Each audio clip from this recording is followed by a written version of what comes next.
चॅनलला सबस्क्राईब करा आणि घंटी नक्की वाजवा। प्रत्येक गावामध्ये काय असतं, जे मंदिरावर कळस असतात, तर आतापर्यंत तुम्ही इतक्या झोपेमध्ये काय झालं की जितक्या विजा चमकल्या, तर विजा कोण तुमच्या वाचविते माहिती आहे का?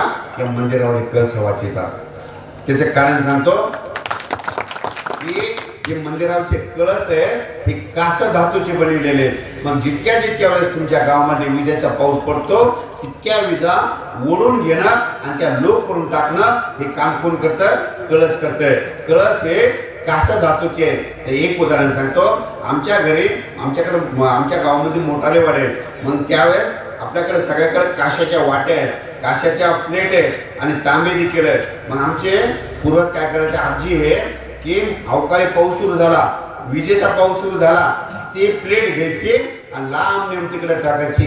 मग वीज पडली की कुठं पडणार?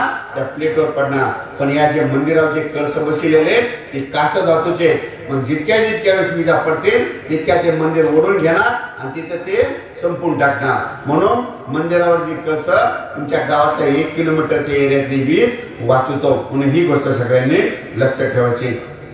चॅनलला सबस्क्राईब करा आणि घंटी नक्की वाजवा।